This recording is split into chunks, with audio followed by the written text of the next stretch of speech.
अल्हम्दुलिल्लाहि रब्बिल आलमीन वस्सलातु वस्सलामु अला अशरफिल अंबिया वल मुरसलीन व अला आलिहि तय्यबीन व अस्हाबिहि ताहिरीन अम्मा बअद फ़अऊज़ु बिल्लाहि मिनश शैतानिर रजीम बिस्मिल्लाहिर रहमानिर रहीम वरकऊ मअर राकिईन आमन्तु बिल्लाहि सदक़ल्लाहुल अज़ीम वबल्लगना रसूलुहुन नबियुल करीम रऊफ़ुर रहीम अलैहि अफ़ज़लुस सलाति वत तस्लीम। अल्लाहुम्मा रब्बि इश्रह ली सदरी वयस्सिर ली अमरी वहलुल उक़दतम मिन लिसानी यफ़क़हू क़ौली। रसूल करीम रऊफ़ुर रहीम अलैहि अफ़ज़लुस सलाति वत तस्लीम इरशाद फरमाते हैं, ज़िक्र इलाही की कसरत करना और मुझ पर दुरूद पाक पढ़ना फ़क़्र फ़ाक़ा और तंग दस्ती को दूर करता है। सुभान अल्लाह। यानी अल्लाह ताला का ज़िक्र कसरत से करते रहना और हुजूर की बारगाह में कसरत से दुरूद पाक पढ़ने से अल्लाह ताला तंगदस्ती दूर करता है और माला माल फरमा देता है। आज ये नहायत ही मोहब्बत के साथ दिल लगाकर गुंबद खज़रा का पुरनूर तसव्वुर अपने ज़हन व फ़िक्र में बसाकर आँखों को बंद करके सरों को झुकाकर नहायत ही ताज़ीम व अदब के साथ अपने रहमत वाले आका की बारगाह में दुरूद व सलाम का नजराना पेश करें। अल्लाहुम्मा सल्लि अला सय्यिदिना व शफ़ीइना व करीमिना व नबिय्यिना व मौलाना मुहम्मदिन व अला आलिहि व सहबिहि व बारिक वसल्लम।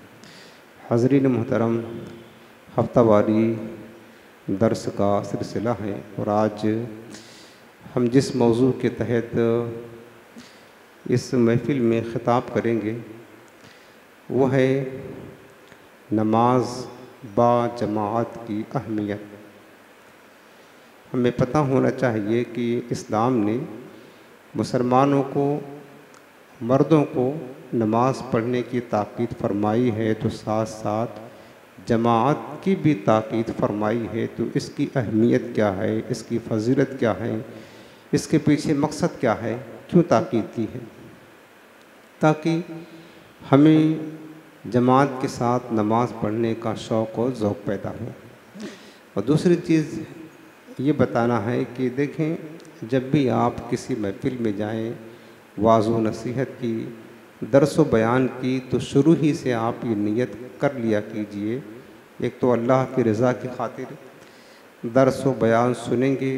दूसरी नीयत ये कर लिया कीजिए कि जो कुछ सुनेंगे जहाँ तक हो सका इंशाअल्लाह उस पर अमल की भी कोशिश करेंगे। समझ रहे हैं?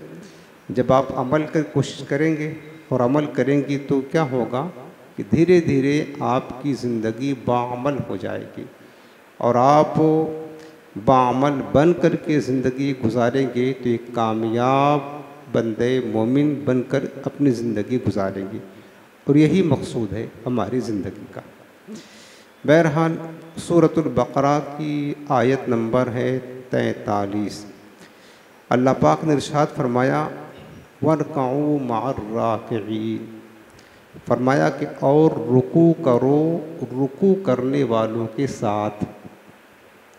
इस आयत करीमा से फ़ुक़हा ने, उलमा ने ये मसला इस्तिख़राज फरमाया है कि इस आयत करीमा में अल्लाह ने मुसलमानों को जमाअत के साथ नमाज़ पढ़ने का हुक्म दिया है। फरमाया कि जो रुकू करने वाले हैं, रुकू ये नमाज का एक रुकन है, एक जुज़ है। जुज़ बोल करके कुल मुराद लिया गया है। मतलब ये है कि नमाज पढ़ने वालों के साथ नमाज पढ़ो, यानी जमाअत के साथ नमाज पढ़ो। ये अल्लाह ताला ने हुक्म फरमाया है। कुरान अज़ीम की सात करीमा से जमात का सबूत मिलता है कि जमात के साथ नमाज़ पढ़ने का अल्लाह पाक ने हमें हुक्म दिया है। और दूसरी आयत करीमा है सूरे निसा आयत नंबर 102। अल्लाह पाक ने इरशाद फरमाया, और ये जो आयत करीमा हम पढ़ने जा रहे हैं, अल्लाह रब्बुल आलमीन के नज़दीक जमात की अहमियत क्या है ये आप समझें। हम तो एक मामूली बात पर जो नमाज़ पढ़ने वाले हैं ना, मैं उनकी बात करता हूँ। जो नहीं पढ़ते वो तो बदनसीबी है उनकी, लेकिन जो नमाज़ों की पाबंदी करते हैं, बाज़ औक़ात ऐसा होता है फ़ोन आ गया किसी का, जमात छोड़ दिया, मेहमान आ गए, जमात छोड़ दिया, घर में कोई फंक्शन हुआ, जमात छोड़ दिया, दावत चले गए, जमात छोड़ दिया। ऐसा मुनासिब नहीं है। अल्लाह रब्बुल आलमीन ने इस जमात की ताकीद कितनी फरमाई है। आप देखें कि जब मुसलमान मुजाहिदीन हालत जिहाद में हों, जंग की हालत में, सामने दुश्मन खूंखार का मुकाबला है, मुजाहिदीन जिहाद में मसरूफ़ हैं तलवारों के साथ, और सामने कुफ़ार हैं, दुश्मन हैं जो नंगी तलवारें लिए मुसलमानों को कत्ल करना चाहते हैं, ऐसे मौके पर नमाज का वक्त आ जाए, नमाज का वक्त हो जाए, तो उस वक़्त नमाज पढ़ने की और जमाअत के साथ नमाज पढ़ने की ताकीद देखे। अल्लाह पाक ने अपने हबीब को फरमाया कि मेरे हबीब, अगर तुम मुजाहिदीन के साथ हालत जिहाद में हो, दुश्मनों का सामना हो और नमाज का वक्त हो जाए, तो तुम ऐसा करो, उन मुजाहिदीन को दो हिस्सों में तकसीम कर लो। कुछ लोग काफिरों के साथ जंग में मसरूफ़ रहें और कुछ लोग पीछे हट जाएं और अपनी तलवारें, अपना असलहा साथ लेकर के, ऐ मेरे हबीब, उन लोगों को, यानी आधे लोग जिहाद में लगे रहें, आधे लोग पीछे हट जाएं और तुम उन्हें जमात के साथ नमाज पढ़ाओ। एक रकात जब नमाज उन्हें पढ़ा दो तो अब वो अपना असलहा लेकर के दुश्मनों के मुकाबले में आ जाएं, और दूसरे लोग जो जिहाद में मसरूफ़ हैं वो आपस पलट कर आएँ और एक रकात उन्हें पढ़ाओ, ताकि इन दोनों गिरोहों को जो जिहाद में मसरूफ़ हैं जमात के साथ नमाज पढ़ने का मौका मुयस्सर आ जाए। यानी ऐसी हालत में भी अल्लाह ने जमात के साथ नमाज पढ़ने की ताकीद फरमाई है। कब? जब जान का ख़तरा है, माल का ख़तरा है और जब दुश्मनों का मुकाबला हो रहा है। ये आयत सूरतुन निसा आयत नंबर 102 में, वो मैं आपको पढ़ के सुनाता हूँ। व इज़ा कुन्त फ़ीहिम फ़अक़म्त लहुमुस्सलात फ़लतक़ुम क़ाइफ़तुम मिनहुम मअका वलियअख़ुज़ू अस्लिहतहुम। फरमाया कि ऐ नबी करीम सल्लल्लाहु अलैहि वसल्लम, जब आप मुजाहिदीन के दरमियान हों और जिहाद में उन्हें नमाज पढ़ाएँ, तो उनके लिए तो चाहिए कि आपके साथ एक गिरोह नमाज में आए और दूसरा गिरोह मुजाहिदीन के साथ, दूसरा गिरोह मुजाहिदीन का वो दुश्मनों के मुकाबले में खड़े रहें और अपना असलहा लिए रहें। फ़इज़ा सजदू, जब ये पहली जमात जो आपके साथ नमाज पढ़ रही है ये पहली रकात का सजदा कर लें, फ़लयकूनु मिन वराइकुम, फिर वो पीछे हट जाएँ, वलताअति क़ाइफ़तुन उख़रा, और वो दूसरी जमात मुजाहिदीन की जो जिहाद में सरगर्म है वो आए, फिर वो तुम्हारे साथ नमाज पढ़ें। वलियअख़ुज़ू अस्लिहतहुम, और अपना असलहा साथ लिए रहें। यानी आप यूँ समझ लें कि हालत जिहाद में भी नमाज तो क्या, जमात भी तर्क करने की इजाज़त अल्लाह रब्बुल आलमीन की तरफ से नहीं। तो अब आप बताएं कि हम घर में बैठे हैं, अपने दुकान में बैठे हैं, कारोबार में बैठे हैं, दोस्तों के साथ बैठे हैं या किसी भी मसरूफ़ियत में हैं, क्या जिहाद से ज़्यादा ख़तरे में हम बैठे हैं जो हम जमात छोड़ दें, माज़अल्लाह हम नमाज छोड़ दें? अब बताएं मेरे अजीज़ों, कितनी बड़ी हमारी महरूमी है। अल्लाह ताला को जमात के साथ नमाज पढ़ना कितना पसंद है, कितना पसंद। तो हमें चाहिए कि हम जमात की कदर करें।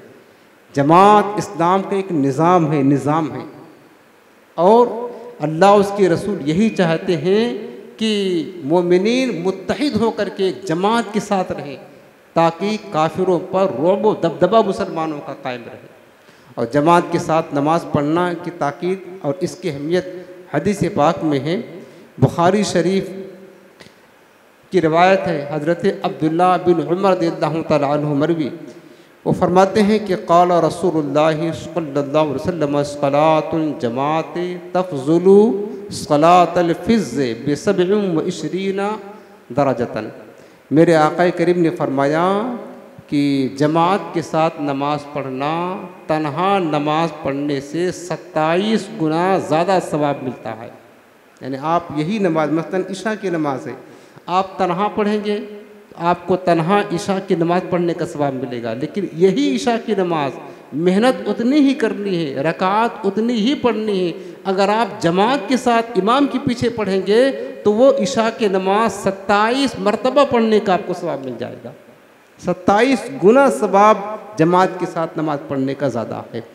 और देखो हज़रत अब्दुल्ला बिन उमर सहाबे कराम के दौर में जमात का सहाबे कराम एहतमाम कितना किया करते थे, नमाज़ों से मोहब्बत कितनी थी, वो आप गौर करें। हज़रत अब्दुल्ला बिन उमर रज़ियल्लाहु तआला अन्हु बाज़ार तशरीफ़ ले गए, तो बाज़ार में आप तशरीफ़ फरमा थे, इतने में जमात का वक्त हो गया, अज़ान हो गई, मस्जिद से अज़ान आने की आवाज़ आने लगी। हज़रत इब्न उमर कहते हैं कि जैसे ही अज़ान की आवाज़ बाज़ार में मौजूद सहाबा और मुसलमानों के कानों में पड़ी, फ़ौरन सब लोगों ने अपने काम को बंद कर दिया, दुकानें बंद कर दी, कारोबार बंद कर दिया, और सब के सब फ़ौरन मस्जिद में दाखिल हो गए और जा कर के जमात के साथ नमाज़ पढ़ी।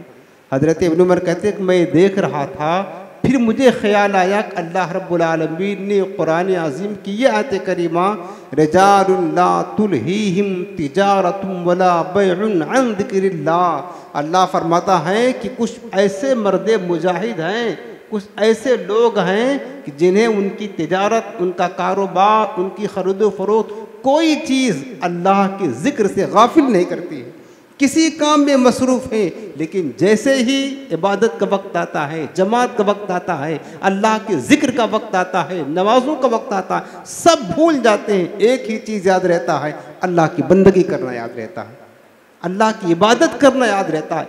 ये फ़ौक़ियत दिया करते थे। फरमाया कि ये आयत करीमा ऐसे लोगों के बारे में नाज़िल हुई है कि जैसे ही आज़ान सुने सब बंद कर दे, अब कुछ नहीं, कोई नहीं, सिर्फ मौला की इबादत करनी है बस। अल्लाह ने ऐसे लोगों की तारीफ़ बयान फरमाई है। और हज़रत इब्न मसऊद, हज़रत इब्न अब्बास रज़ियल्लाहु तआला अन्हु क्या फरमाते हैं, वो लोग तिजारत वगैरह अपने कारोबार में मशगूल होते थे, लेकिन नमाज का वक्त होता, जमात का वक्त होता, आज़ान हो जाती, फ़ौरन हर चीज़ बंद कर देते और बंद करके जानबे मस्जिद जमात में हाजिर हो जाया करते थे और जमात के साथ नमाज पढ़ते थे। खुदा की कसम ये लोग ताजिर थे, कारोबार करने वाले थे, लेकिन किसी किस्म की तिजारत या इनका कारोबार, दुकान, इनकी नौकरी, कोई भी चीज़ अल्लाह के ज़िक्र से इन्हें गाफिल नहीं किया करती थी। नमाज़ों की जमात से ये पीछे नहीं रहा करते थे। मेरे अजीज़ों, इनके दिलों में नमाज की, फिर जमात के साथ नमाज पढ़ने की कितनी मोहब्बत, कितनी अहमियत थी। काश अगर उनकी मोहब्बत का एक ज़र्रा हमें नसीब हो जाए तो हमारा भी बेड़ा पार हो जाए। हमें एहतराम करना चाहिए, हमें भी इसकी अहमियत को समझना चाहिए। आगे एक हदीस पाक में है कि हुज़ूर नबी करीम सल्लल्लाहु अलैहि वसल्लम ने इरशाद फरमाया, मेरे आका फरमाते क़यामत का दिन होगा, अल्लाह रब्बुल आलमीन तमाम मखलूक को हश्र के मैदान में जमा फरमाएगा।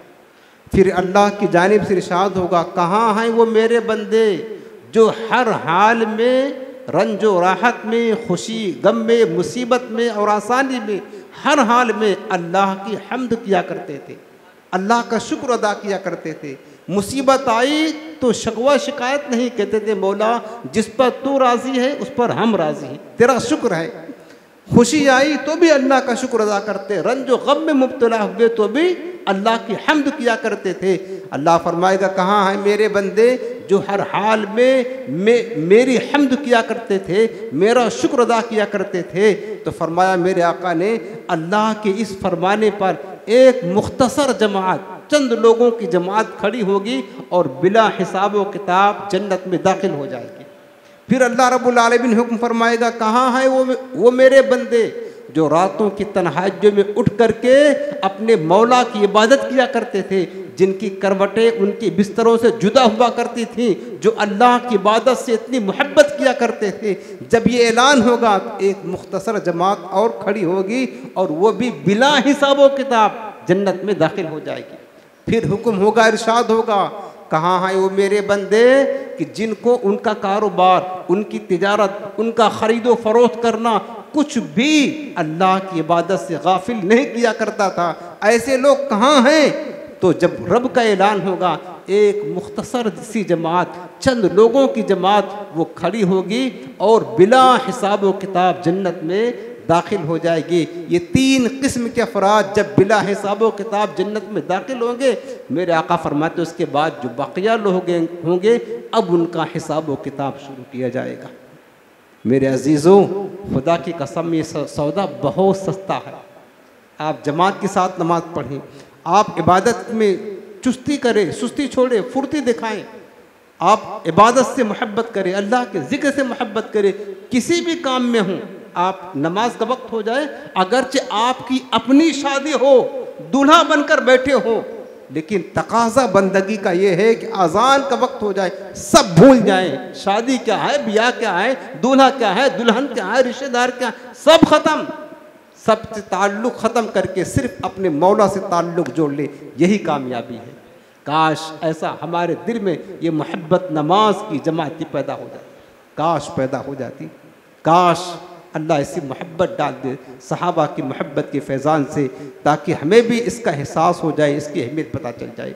और हदीस पाक में मेरे आका करीब ने बताएं, जमात के साथ नमाज पढ़ने की जो अहमियत बताई है, ताकीद बताई है कि 2 इनाम मिलता है।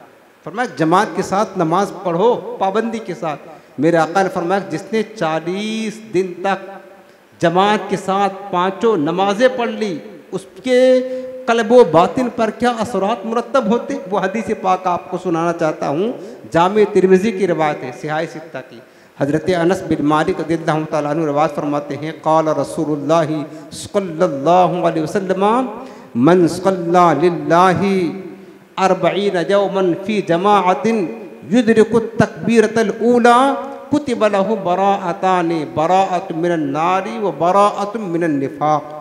मेरा आका फरमाते जिसने 40 दिन जमात के साथ 5 वक्त की नमाज अदा कर ली, इस तरह की तकबीर ऊला भी उसकी ना छूटी, अल्लाह रब्बुल आलमीन उसके लिए 2 बराअत लिख देगा। एक बरात तो जहन्नम से है, बरात माने निजात लिख देगा, एक नजात जहन्नम से और एक नजात मुनाफिकत से लिख देगा। यानी वो बंदा जो 40 दिन तक मुसलसल पाबंदी के साथ जमात के साथ नमाज पढ़ेगा, उसके दिल पर ये असर होगा, अब उसके दिल में नमाज़ों से, जमात से, नमाज पढ़ने की मोहब्बत पैदा हो जाएगी। और अल्लाह ताला 2 इनाम भी अता फरमाएगा कि जहन्नम से भी आज़ादी का परवाना लिख देगा और क्या कहते हैं मुनाफिकत से भी आज़ादी का परवाना लिख देगा। बल्कि आप देखो कितना सस्ता सौदा है। हदीस पाक में है ख़ासकर इशा और फजर की नमाज के बारे में ताकीद फरमाई है।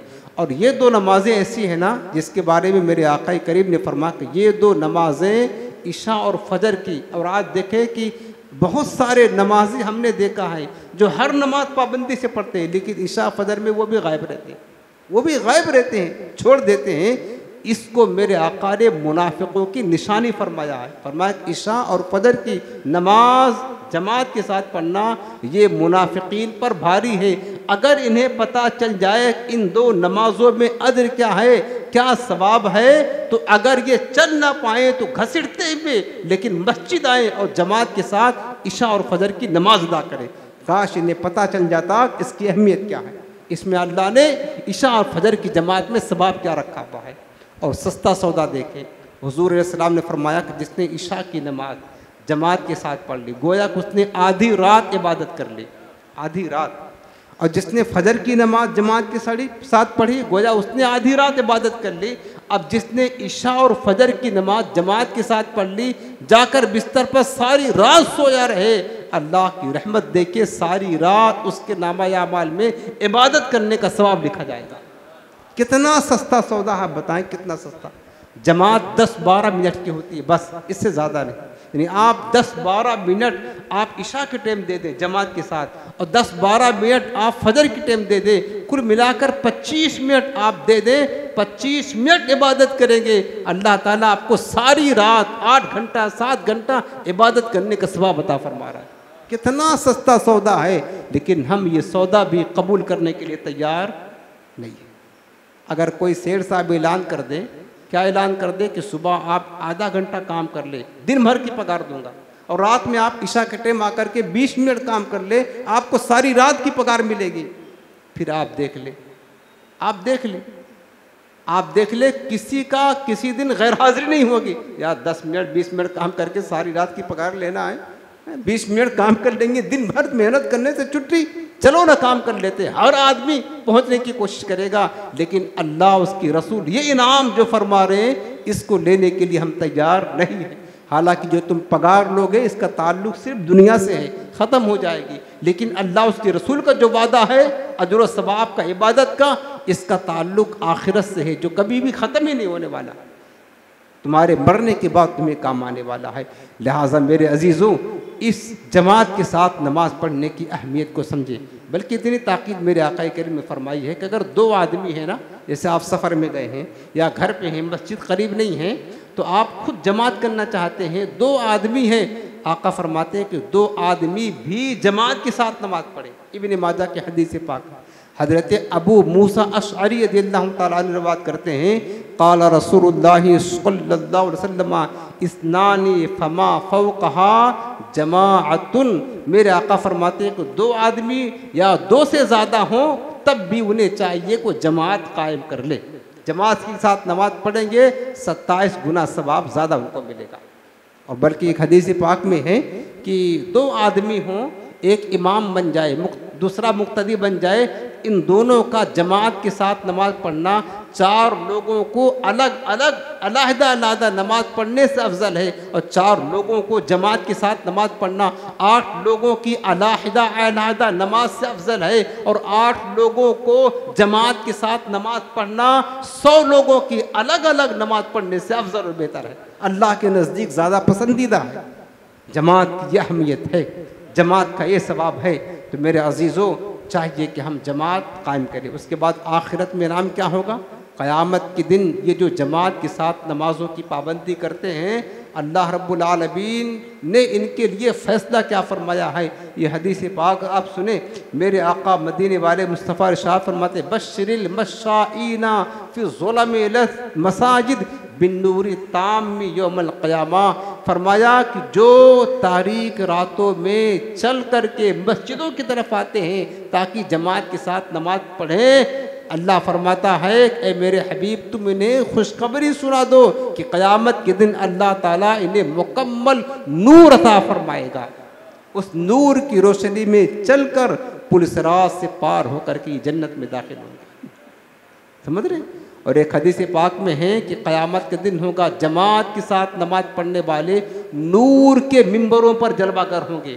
अल्लाह की तरफ से इनकी इज़्ज़त व अफजाई की जाएगी। नूर के मिंबर पर जलवागर होंगे, और सारा अहले महशर टेंशन में होगा कि आज क्या फ़ैसला होता है, खौफ ज़दा होंगे। लेकिन जमात के साथ नमाज पढ़ने वाले ला खौफुन अलैहिम वला हुम यहज़रून, ना इन्हें कोई खौफ होगा और ये ना गमगीन होंगे। एक हदीस पाक में मेरे आका करीम ने फरमाया, अल्लाह रब्बुल आलमीन क़यामत के दिन इरशाद फरमाएगा कि बताओ मेरे पड़ोसी कहाँ हैं? पड़ोसी, हालांकि अल्लाह ताला पड़ोस से पाक है। फरमाएगा मेरे पड़ोसी कहाँ हैं? फरिश्ते अर्ज़ करेंगे मौला तेरे पड़ोसी कौन हैं? अल्लाह रब्बुल आलमीन फरमाएगा मस्जिदों को आबाद करने वाले ही तो मेरे पड़ोसी हैं। खुश नसीब है मुसलमानों तुम्हारी जो मस्जिदों में आकर के नमाज पढ़ते हैं, मस्जिदों में आकर के जमात के साथ नमाज पढ़ते हैं, मस्जिदों को आबाद करते हैं। क़यामत के दिन अल्लाह तुम्हें अपना पड़ोसी कह करके पुकारेगा, तुम्हें अल्लाह का पड़ोस नसीब होगा। और एक हदीस पाक में ये भी है कि आका करीम ने फरमाया कि 3 चीज़ें ऐसी हैं, अगर लोगों को पता चल जाए कि इसका सवाब क्या है, इसका बदला क्या है, तो लड़ाई किए बगैर ये इसको हासिल ना कर सके।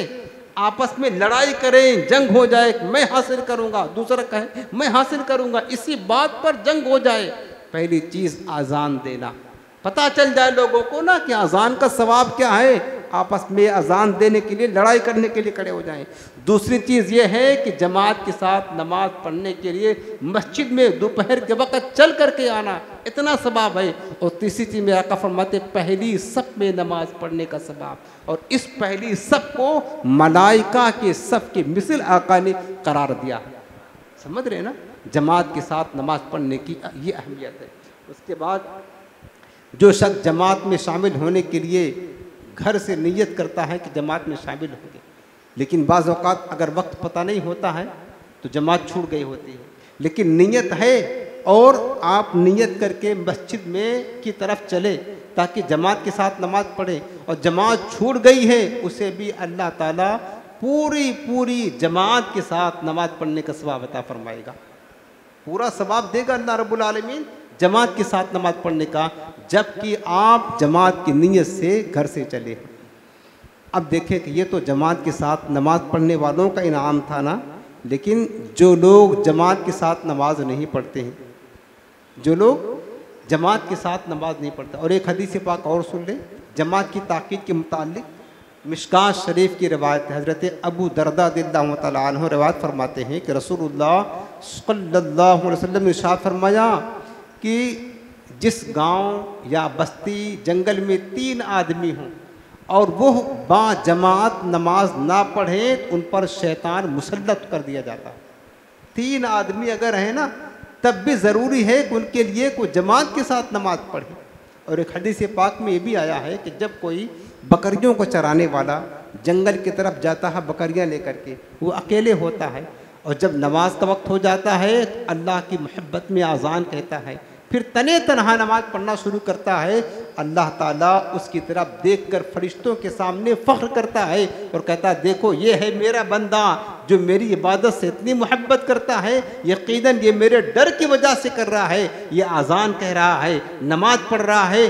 अल्लाह इतना पसंद फरमाता है, कहता मेरे फरिश्तों देखो मैंने इसकी मग़फ़िरत फरमा दी और इसको जन्नत में दाखिला अता फरमा दिया। नमाज़ों की मोहब्बत ये देखे, अज़ान कहने की मोहब्बत देखे। ये तो जमात की अहमियत, फजीलत और ताकीद का बयान था।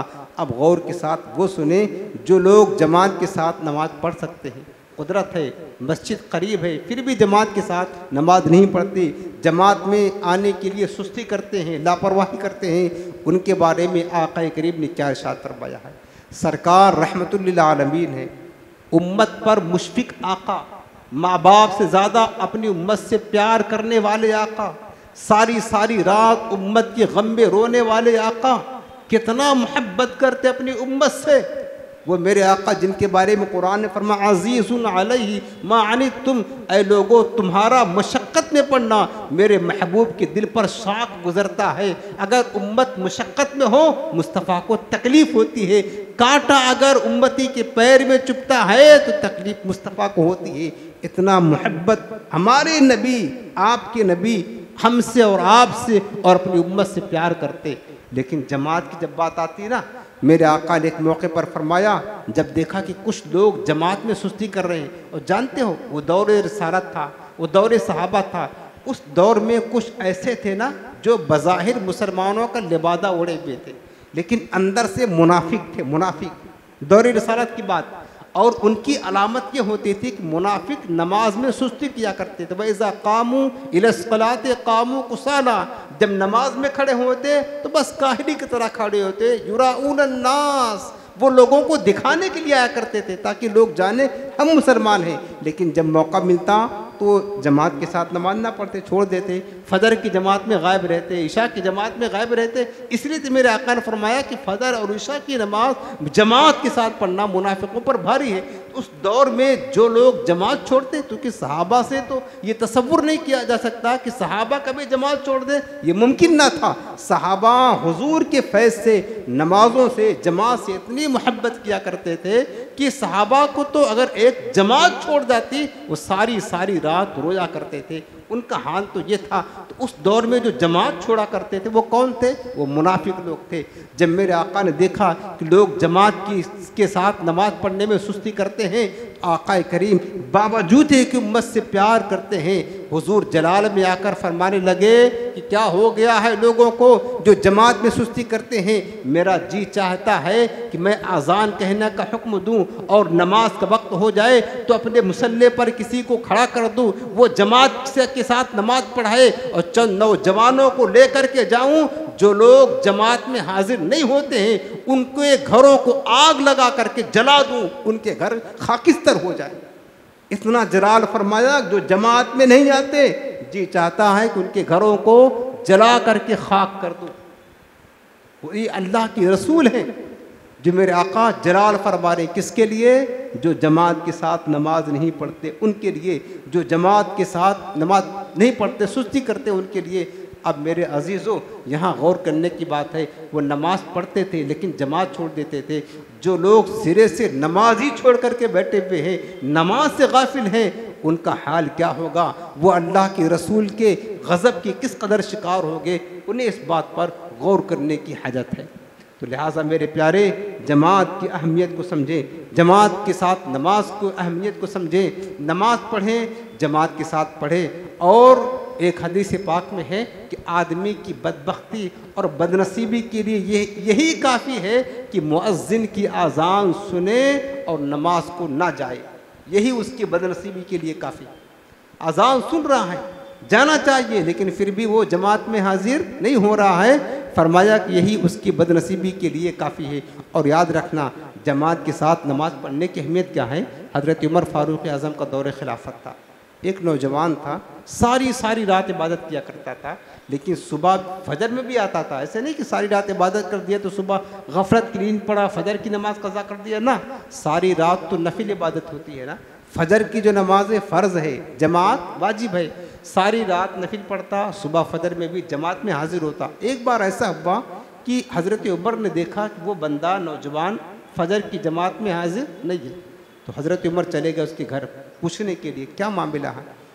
तो उसकी माँ मिली, उसकी माँ से पूछा कि आज तुम्हारा बेटा फजर की नमाज की जमात में नहीं था। तो माँ ने कहा कि अमीरुल मोमिनीन वो सारी रात नवाफिल पढ़ता रहा, थक गया था, सुबह आँख लग गई, सो गया। हज़रत उमर ने फरमाया कि काश वो सारी रात सोया रहता और सुबह फजर की नमाज जमात के साथ पढ़ता, तो ये अल्लाह ताला को उसके रसूल को ज़्यादा पसंदीदा है।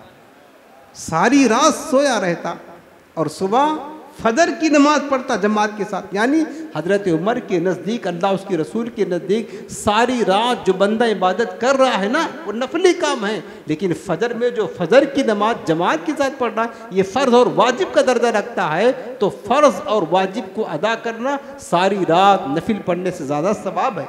और ये भी तो आपको हदीस पाक सुनाया, इशा की नमाज जमात के साथ पढ़ ले, फजर की नमाज जमात के साथ पढ़ ले, अल्लाह तो तुम्हें खुद ही सारी रात इबादत करने का सवाब अता फरमा रहा है। कितना सस्ता सौदा है बताओ, कौन इतना सस्ता सौदा बेचेगा बोले। मेरे अजीज़ों, जमात की अहमियत को समझे। आखिरी बात, एक वाक़या इस पर सुनाता हूँ। हज़रत इमाम मुस्लिम और इमाम बुखारी के उस्ताद हज़रत अब्दुल्ला अल-क़वारीरी रहमतुल्लाह तआला अलैह का वाक़या। वो फरमाते हैं कि सारी ज़िंदगी गुजर गई, कभी मैंने जमात की नमाज नहीं छोड़ी। नहीं, नमाज छोड़ने का तसव्वुर नहीं, जमात हमारी ज़िंदगी भर में कभी नहीं छूटी। हज़रत अब्दुल्ला क़वारीरी फरमाते हैं, एक बार मैं सफ़र में था, बसरा गया, पहुँचने में ताख़ीर हो गई। इशा की नमाज़ पढ़ने जब मैं मस्जिद गया तो देखा कि मस्जिद के दरवाजे बंद हैं, लोग इशा की नमाज़ पढ़ करके जा चुके थे, यानी जमात हो चुकी थी। फरमाते कि मेरे दिल पर इतना गहरा असर पड़ा कि सारी ज़िंदगी कभी नमाज जमात ना छूटी, जमात क़ज़ा ना हुई, आज इशा की जमात सफ़र की वजह से क़ज़ा हो गई। वापस पलटे, दिल पर एक बोझ था। जिनको मोहब्बत होती है ना, नमाज़ों से मोहब्बत, इबादत से मोहब्बत, जमात से मोहब्बत होती है, और जो लोग पाबंदी के साथ नमाज़ पढ़ते हैं, मैं उनकी बात करता हूँ। जो तो छोड़े बैठे हुए हैं उनको तो कोई असर नहीं है, जो पढ़ते हैं पाबंदी के साथ वो इस बात का तजर्बा कर ले। हमारा तजर्बा है, अगर कभी भी आप सफ़र में हो, कहीं भी हो, शादी ब्याह में हो, मौत मस्जिद में हो, अगर आपको नमाज से मोहब्बत है ना, नमाज का टाइम हो जाए, जब तक आप नमाज नहीं पढ़ लेंगे आपके दिल को बेचैनी रहेगी, बेकरारी रहेगी, ऐसा लगेगा कुछ गुम हो गया है, कोई टेंशन है, कोई तकलीफ़ है। जब तक आप नमाज नहीं पढ़ लेंगे, जैसे ही आप नमाज अदा कर लेंगे आपके दिल को करार आ जाएगा। ये किन लोग की बात करता हूँ? ये वो लोग जो मोहब्बत के साथ 5 वक्त की नमाज पढ़ते हैं। और कभी अगर जाने अनजाने में किसी मजबूरी में कोई नमाज छूट जाए, क़ज़ा हो जाए, वो बहुत गहरा अफसोस करते हैं। कौन लोग? जो नमाजों से प्यार करते हैं। मैं बात कर रहा था हज़रत अब्दुल्ला अल-क़वारीरी, इमाम बुखारी, इमाम मुस्लिम को उस्ताद है, हालत सफ़र में थे। जमात फरमाते कभी ज़िंदगी में जमात ना छूटी। बसरा पहुँचा, जब इशा की नमाज़ पढ़ने गया तो जमात हो चुकी थी, मस्जिद बंद। वापस घर पलटा तो फिर अफसोस था, दिल पर एक गहरा असर पड़ा, अफसोस हुआ कि आज मेरी जमात छूट गई, सारी ज़िंदगी कभी ना छूटी। बहरहाल फरमाते कि मैंने इशा की नमाज़ पढ़ी, फिर मुझे ख़याल आया कि मेरे आका करीम ने फरमाया है कि जमात के साथ नमाज़ पढ़ना 27 दर्जा ज़्यादा सवाब है। मैंने वही इशा की नमाज जमात का सवाब पाने के लिए 27 मरतबा पढ़ा, ताकि 27 दर्जा सवाब मिल जाए। बताओ, एक नमाज को जमात का सवाब पाने के लिए 27 बार पढ़ रहे हैं। मोहब्बत कितनी देखे, जमात थे, नमाजों से प्यार। 27 मरतबा पढ़ा। फरमाते पढ़ा, फिर सो गया मैं। रात ख्वाब क्या देखता हूँ कि कुछ लोग हैं जो घुड़सवारी उनके साथ मैं कर रहा हूँ, वो तेज़ी के साथ घोड़ा दौड़ा रहे हैं, आगे जा रहे हैं।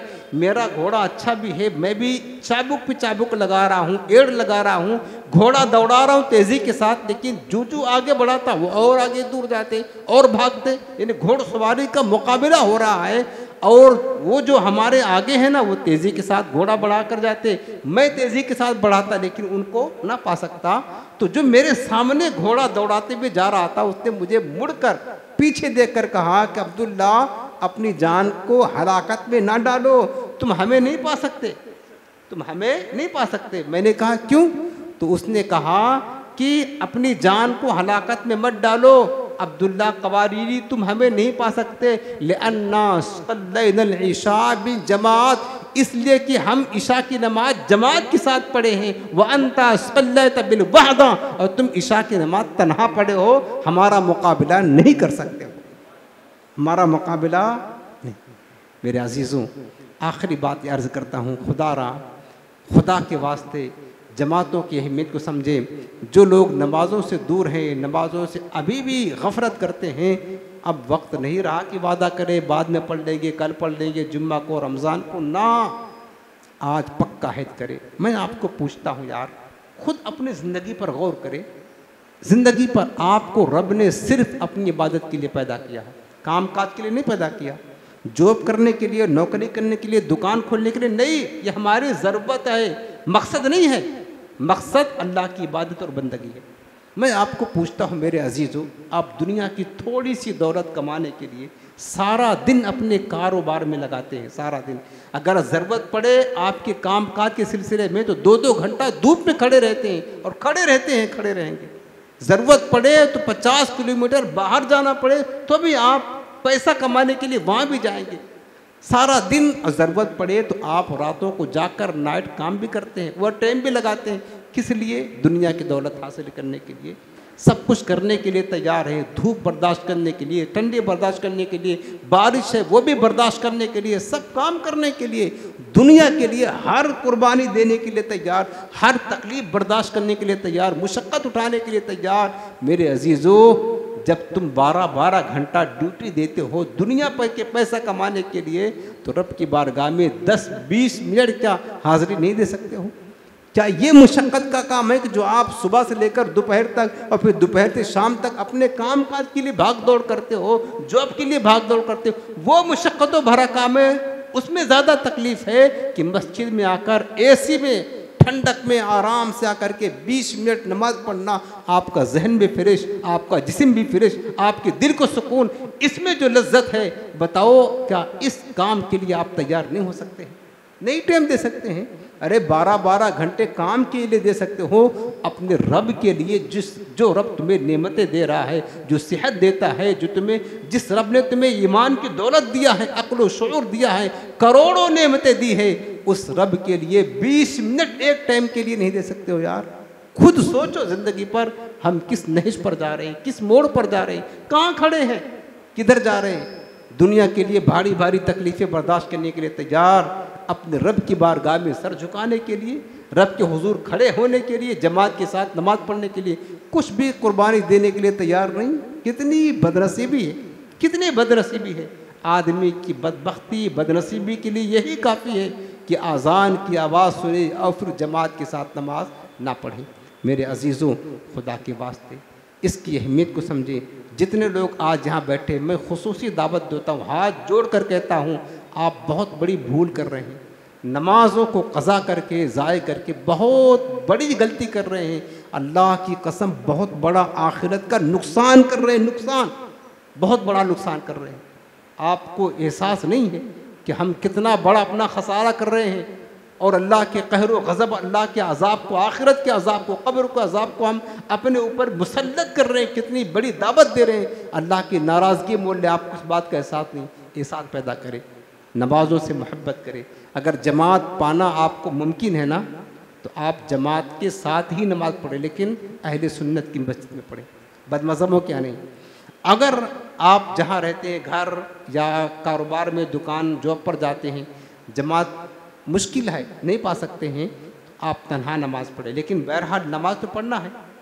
और मैं आपको कहूँगा, अगर नमाज़ पढ़ना है ना, आपको पढ़ना ही है, तो नमाज को आप सीख लें। काश आप इतना कम से कम नमाज सीख लें कि अगर आप कहीं हों, दो चार दोस्त हों, कहीं गए हों, तो जब नमाज का वक्त हो जाए, मस्जिद करीब नहीं है, तो आप खुद आगे बढ़ करके मुसल्ले पर खड़े होकर के लोगों को नमाज पढ़ा दें। कि जो इमामत करने का सवाब है ना, वो सारे ज़िंदगी पीछे नमाज पढ़ेंगे, उसका सवाब नहीं। लेकिन आप इस लायक होंगे तब तो ना। अभी मैंने बताया ना हदीस पाक, 2 आदमी हों तो भी मेरे आका ने फरमाया जमात के साथ नमाज पढ़े, एक इमाम बने, दूसरा मुक्तदी बने। तो जब आप इस लायक होंगे ना, इस लायक इतना कम से कम सीख लें, आपकी नमाज खुद दुरुस्त हो जाए और आपको कभी ज़रूरत पेश आए ना, आप आगे बढ़ करके अपने दोस्तों की नमाज पढ़ा दें, उनकी जमात करा दें। अल्लाह ताला आपको बेपनाह सवाब देगा और आपकी बरकत से आपके साथ रहने वाले वो भी नमाज जमात के साथ पढ़ने में कामयाब हो जाएंगे। इतना आप मेहरबानी करें, खुदारा नमाज़ों की पाबंदी करें, जमात की पाबंदी करें और नमाज को सीखें, कुरान सीखें, किस तरह नमाज पढ़ना है। ऐसा ना हो कि रिवायत में है कि एक बंदा 60 बरस तक नमाज पढ़ता रहा, लेकिन जब आखिरत में उसका नामा अमाल उसके हाथ में दिया गया तो एक नमाज का भी सवाब नहीं लिखा हुआ था, सारी नमाजें ज़ाय। क्यों? क्योंकि उसने गलत नमाजें पढ़ा था। तो नमाज हमारी वही कबूल होगी जो शरीयत व सुन्नत की रोशनी में अदा की जाएगी। रोज़ाना 10 से 11 बजे तक मदरसा लगता अपना, बड़े लोगों का, आपको पता है। अगर आप चाहें, मोहब्बत है, आप मदरसा ज्वाइन कर ले, फ्री वक्त है, हम आपकी नमाज दुरुस्त करा दें। 2 उस्ताद पढ़ाते हैं यहाँ पर, आपकी नमाज दुरुस्त हो जाएगी, आपकी जो है क़िरात दुरुस्त हो जाएगी, आपकी दुआएं याद हो जाएगी, आपकी नमाज मुकम्मल दुरुस्त हो जाएगी। लेकिन बहरहाल आप नमाज़ों को पढ़ें और नमाज़ों को दुरुस्त भी करें। अल्लाह ताला हम सबको अमल की तौफ़ीक़ अता फ़रमाए।